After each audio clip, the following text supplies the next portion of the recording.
There are two methods of vector multiplication. One is the dot product and other is cross product.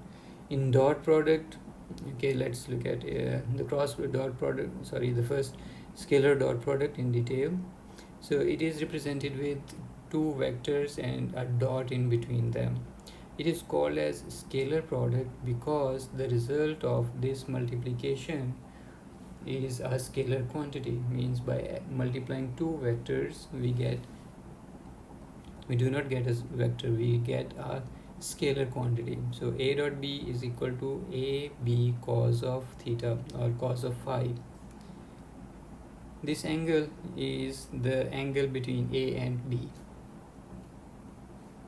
and a is the magnitude of a and b is the magnitude of b. So if we are taking dot product of two vectors, then we will have to multiply their magnitudes and then take cosine of the angle between them and multiply with the product of their magnitudes.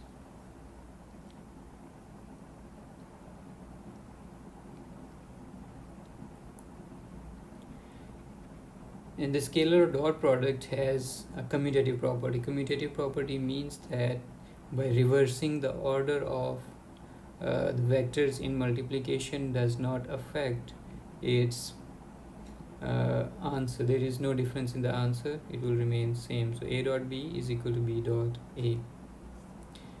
Okay, here is an example. So we have to find out angle phi between the following two vectors. Okay, we have vector a like this, 3.0 I is ax and minus 4.0 is ay, and similarly 2.0 is bx and minus 3.0 is by.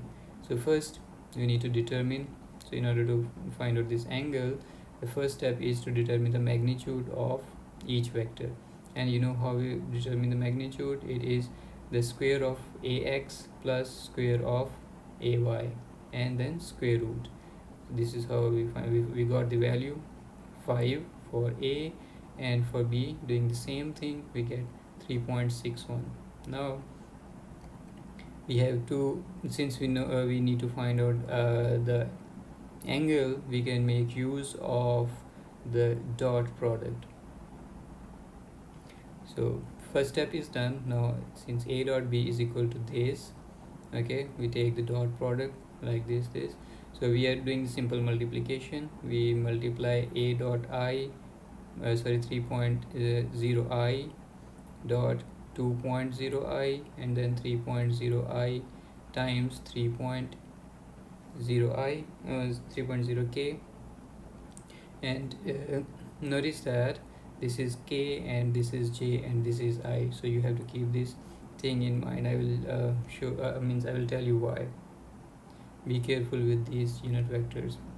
And then we will multiply first this and then this, then first this and then next one. So you know how to do a simple multiplication.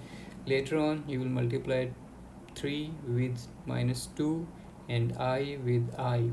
So I dot I3 and 2 are scalar quantities, these are magnitudes, and I dot I, these are vector quantities. So I dot I, you know what is I? I has a magnitude of 1, and the angle between these two vectors will be 0, of course, because both are I is a unit vector along direction x. So both are in x-axis, in the direction of x-axis, means the angle between them is 0. And what is cos of 0? Cos 0 is 1. That's why it is 1 here. Okay, so 3 times minus 2 is minus 6 times 1, and then 3 times 3, right, this 3 times 3 is 9.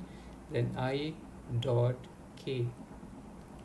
I is along x-axis and k is along z-axis, right? So x and z has an angle of 90 degrees, right? So cos of 90 is 0. That's why I dot k is 0. Similar is the case here.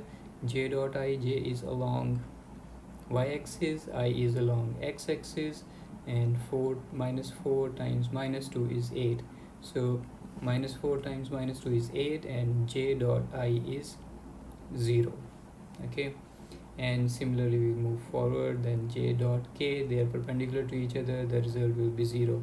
So this is 0, this is 0, and this is 0. All these three terms are 0 because they are being multiplied with 0. Only this term will be left, minus 6.0. So my a dot b is minus 6.0. A dot b is minus 6.0, and we have found the magnitudes in the previous one, in the previous example, this one. So magnitude of a is 5 and magnitude of b is 3.61. Now we use the dot product. The formula for dot product: a dot b is equal to a b cos of 5. So a dot b in the previous slide was minus 6.0, a was 5, and b was 3.61, and cos of phi is here. We need to find this angle. So by rearranging terms, we leave phi on one side of the equation and move everything on the other side. We are left with cos inverse of minus 6.0 divided by 5 times 3.61, and we get 109 degrees of angle.